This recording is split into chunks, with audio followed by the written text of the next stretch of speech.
Here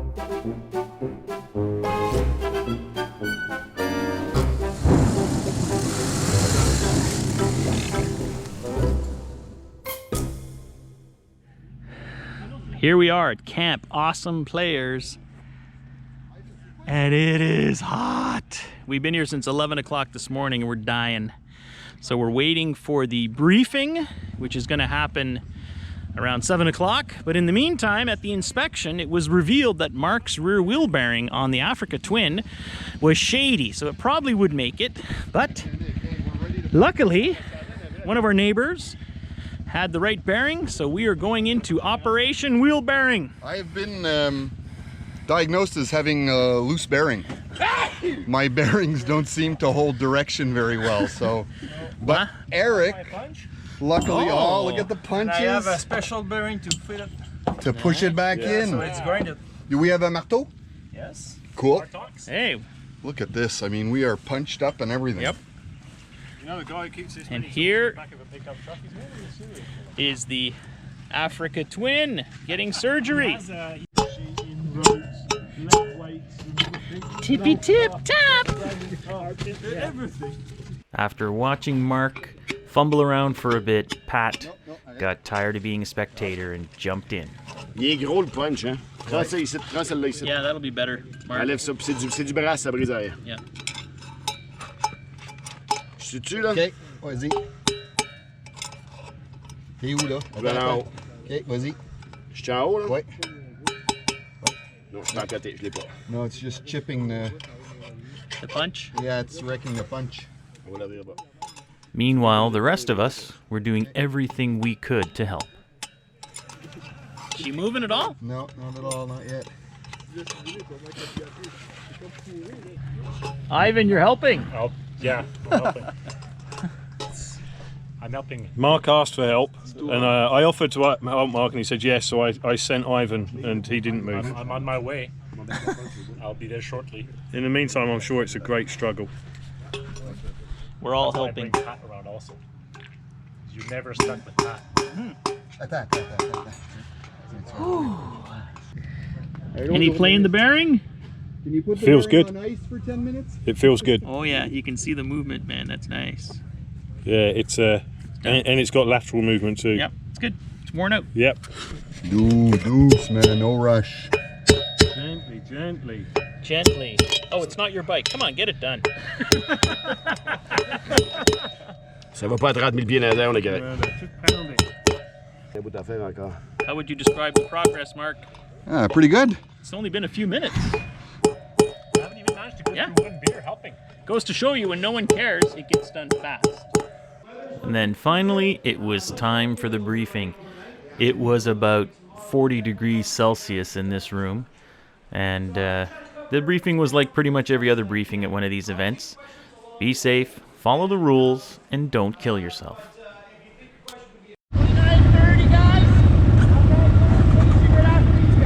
So let's talk about the Dacre Rally. It is not the Dakar Rally, obviously. This is Dacre, D-A-C-R-E, and it's a town in Ontario. And quite a few years ago, some guys started a rally in Ontario called the Paris to Dacre, and there is actually another town in Ontario called Paris. So that was kind of a fun play on words. So this is a one-day event where there are several classes: gold, silver, bronze, and iron. We were entered in the bronze class, which would be about the toughest class you could do on bigger bikes. The other classes, the gold and the silver, would be for guys on really small bikes with very deep talent pools. And as I said, it's a one-day event, and if you're going to finish, you will be doing about 950 kilometers. So in order to pull that off, you start early in the morning, and the kickoff is at 4 a.m. with groups leaving several minutes apart. That's going to be a long day.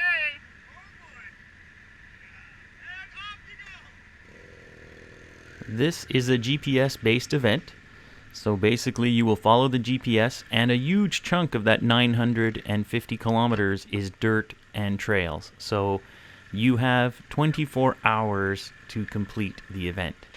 Now, obviously, for Marc on his Africa Twin, and Dave on his F800, and me on the smallest bike of the bunch, on the Husqvarna 701, it was going to be too much in our view to try and pull off this 24-hour run.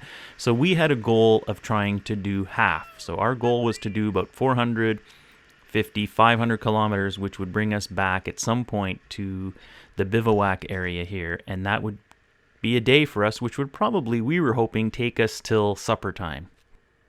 So you saw Ivan and Pat and Eric during the wheel bearing change on Marc's bike, and they were on a second team, which was going to have a much more hardcore approach. So you had Ivan on his KTM 690 with the rally kit, you had Eric on his DRZ 400, and you had Patrick on the mighty DR. And their goal really was to finish this thing. And they would be the first people in our group to ever finish this thing. So right at the beginning when this was being organized, we decided pretty early on that we all weren't going to be a good fit to be on the same team together. So we had kind of Ivan, Pat, and Eric on the hardcore team, and then Marc and Riley and Dave on the more relaxed team. So we set off and roared through the Red Bull Arch, as you saw, and off we went. And one thing that we discovered was that none of us had really done any sort of trail riding at night. So the plan we came up with was to have Dave in front. Dave's bike had a pretty good headlight on that F800, plus he had some auxiliary lights. So Dave was going to lead, Marc was going to be the meat in the manwich, and I would be bringing up the rear. So this plan was working quite well, and I gotta say it was really interesting navigating trails in the pitch black. But then Dave started to have some navigational problems. His GPS was not maintaining power for some reason.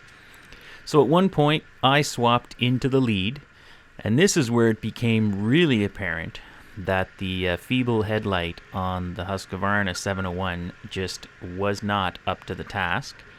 So we put Dave back in front once again, and I was navigating from the rear over the intercom.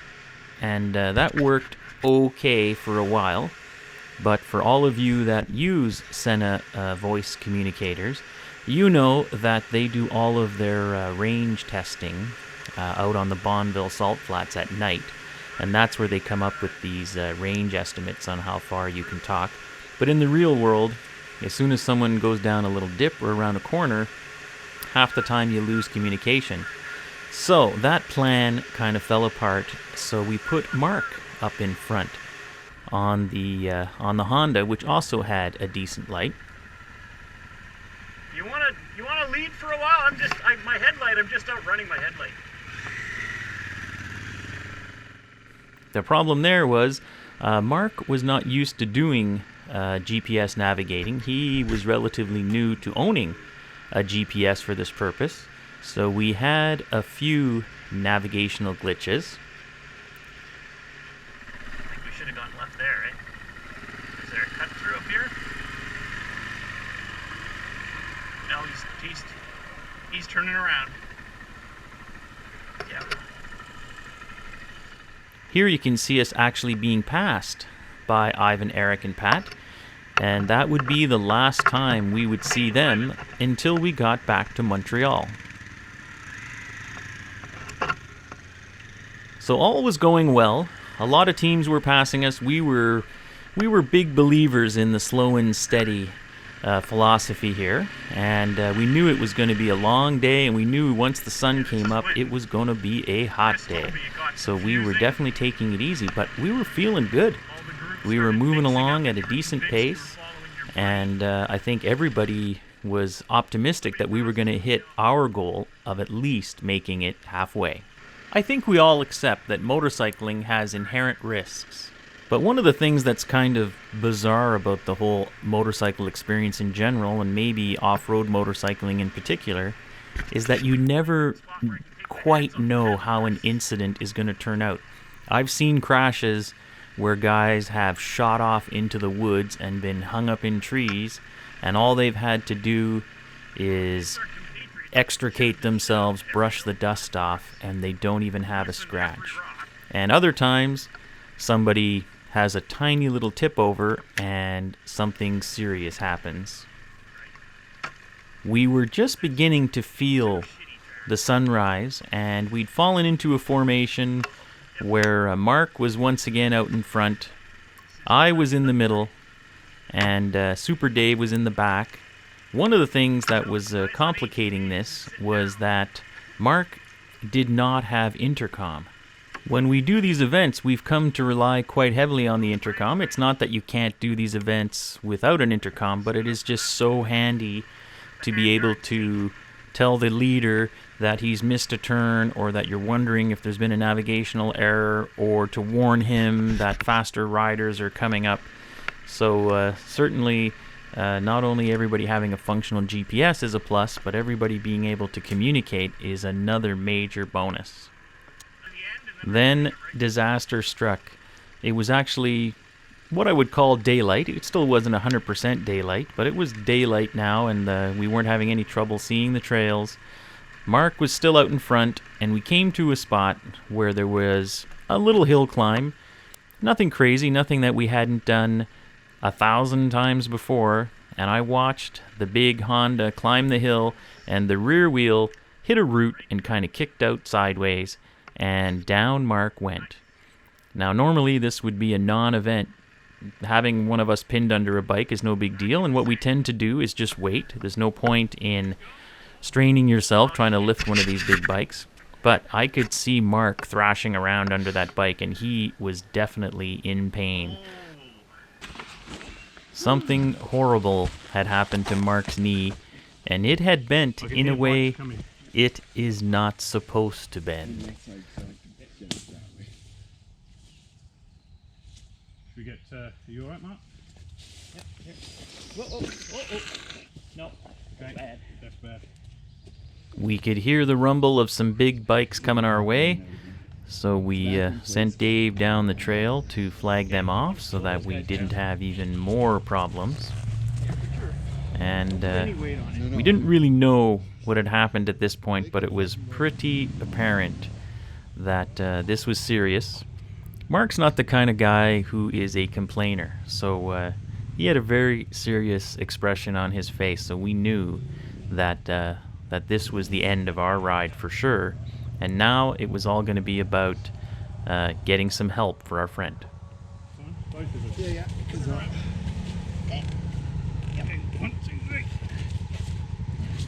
Okay, just stop there for a second. Just to be sweet. In and out? Yeah, I just want to see what happens here. Okay, so move at least. Nice view though. Over there.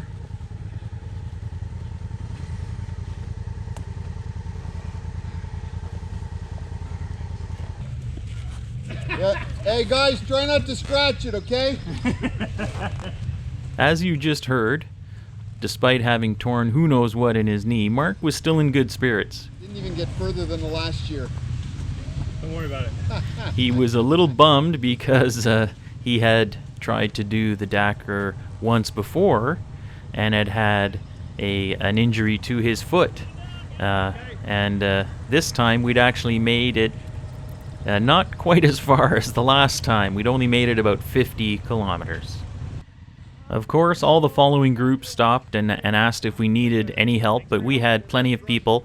Luckily, one of the first guys to stop was a paramedic, and he was able to give Marc some anti-inflammatories and some painkillers. Marc, what happened? I didn't even get further than the last time. Marc is injured, so we're going to abandon him here So the mosquitoes don't hit my leg. by this beautiful lake, and we're gonna go get the truck. Luckily, we're only about 20 minutes from the start because Marc knows where to crash. Covered in mosquitoes. Yeah. Okay, they can't get to me. Do you want to be So, sprayed or No, no? they can't get We're to gonna me. go get the truck, and we're gonna come back, and we're gonna get Marc.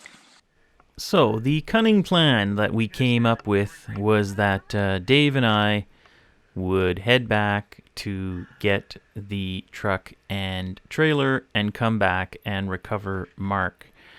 We decided that we would both go to get help because we wanted to make sure that somebody made it. We didn't want to be in a situation where one of our bikes had a breakdown and somebody else was stranded. So Marc was in good shape. We decided to leave him. We knew exactly where he was. He wasn't actually really out in the boonies. If you followed this road, there were some houses and stuff, so it's not that he was in the deep, dark woods. And according to the GPS, at least, we were really close to the start. So the nice thing about crashing out in the first 50 kilometers was that we weren't even 50 kilometers from the start.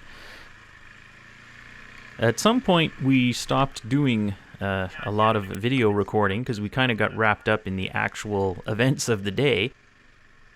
But before I started editing this video, I sent Marc an email asking him exactly what the damage was to his knee in a more medical sense, and I'll read you exactly what he sent me in the email. Severe lateral dislocation of the left knee resulting in severing of the MCL, PCL, and ACL, and tearing, delaminating of the medial meniscus, the inside knee cushion.